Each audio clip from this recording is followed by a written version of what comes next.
ಪ್ರಥಮ ಬಾರಿಗೆ ಪಟ್ಟಣದ ಮೂಡಿಗೆರೆ ರಸ್ತೆಯಲ್ಲಿರುವ ಕ್ರೀಡಾಂಗಣದಲ್ಲಿ ಅದ್ದೂರಿಯಾಗಿ ಗಣರಾಜ್ಯೋತ್ಸವವನ್ನು ಆಚರಿಸುತ್ತಿದ್ದು, ವಿದ್ಯಾರ್ಥಿಗಳು, ಪೋಷಕರು ಹಾಗೂ ಇಲಾಖೆಯ ಎಲ್ಲ ಅಧಿಕಾರಿಗಳು ಹೆಚ್ಚಿನ ಸಂಖ್ಯೆಯಲ್ಲಿ ಆಗಮಿಸಿ ಕಾರ್ಯಕ್ರಮವನ್ನು ಯಶಸ್ವಿಗೊಳಿಸಬೇಕೆಂದು ಪುರಸಭೆ ಅಧ್ಯಕ್ಷ ಎಆರ್ ಅಶೋಕ್ ಮನವಿ ಮಾಡಿದರು. ಬೇಲೂರು ಪಟ್ಟಣದ ಗುಡ್ಡೇಹಳ್ಳಿ ರಸ್ತೆಯ ಹನುಮಂತನಗರದಲ್ಲಿರುವ ಕ್ರೀಡಾಂಗಣಕ್ಕೆ ಪುರಸಭೆ ಅಧ್ಯಕ್ಷ ಎಆರ್ ಅಶೋಕ್ ಭೇಟಿ ನೀಡಿ ಗಣರಾಜ್ಯೋತ್ಸವದ ಪೂರ್ವ ಸಿದ್ಧತೆಯನ್ನು ಪರಿಶೀಲಿಸಿದ ನಂತರ ಸುದ್ದಿಗಾರರೊಂದಿಗೆ ಮಾತನಾಡಿ, ಪ್ರತಿ ವರ್ಷ ಗಣರಾಜ್ಯೋತ್ಸವವನ್ನು ಬಸ್ ನಿಲ್ದಾಣದ ಸಮೀಪ ಇರುವ ಸರ್ಕಾರಿ ಕಾಲೇಜು ಮೈದಾನದಲ್ಲಿ ಆಯೋಜಿಸಲಾಗುತ್ತಿತ್ತು. ಆದರೆ ಈ ಬಾರಿ ಗುಡ್ಡೇಹಳ್ಳಿ ರಸ್ತೆ ಹನುಮಂತನಗರದಲ್ಲಿ ನಿರ್ಮಾಣದ ಹಂತದಲ್ಲಿರುವ ಕ್ರೀಡಾಂಗಣದಲ್ಲಿ ಸಮಾರಂಭವನ್ನು ಆಯೋಜಿಸಲಾಗಿದೆ.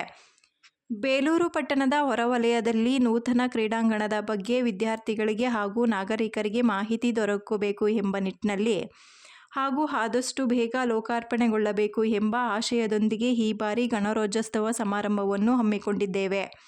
ಪ್ರಯುಕ್ತ ಬೇಲೂರು ತಾಲೂಕಿನ ಕ್ರೀಡಾಂಗಣದಲ್ಲಿ ಮಾಡಬೇಕು ಅಂತ ಹೇಳಿಬಿಟ್ಟು ನಾವು ಈ ಹಿಂದೆ 15 ದಿನದ ಹಿಂದೆ ತಾಲೂಕು ಆಡಳಿತ ಕಮಿಟಿ ವತಿಯಿಂದ ನಿರ್ಣಯ ಕೈಗೊಂಡು ಮಾನ್ಯ ಶಾಸಕರ ನೇತೃತ್ವದಲ್ಲಿ ಹಾಗೂ ಮಾನ್ಯ ದಂಡಾಧಿಕಾರಿಗಳಾದಂಥ ಮಮತಾ ಮೇಡಮ್ ಅವರ ನೇತೃತ್ವದಲ್ಲಿ ಒಂದು ಸಭೆಯನ್ನು ಕರೆದು ಏನು ಬೇಲೂರು ತಾಲೂಕಿನ ಕ್ರೀಡಾಂಗಣ ಮೊಟ್ಟ ಮೊದಲ ಬಾರಿಗೆ ಇಡೀ ಬೇಲೂರು ಇತಿಹಾಸದಲ್ಲೇ ಪ್ರಥಮ ಬಾರಿಗೆ ಗಣರಾಜ್ಯೋತ್ಸವವನ್ನು ಕ್ರೀಡಾಂಗಣದಲ್ಲೇ ಮಾಡಬೇಕು ಅಂತ ಹೇಳಿ ಏನು ನಿರ್ಣಯ ಕೈಗೊಂಡಿದ್ವಿ.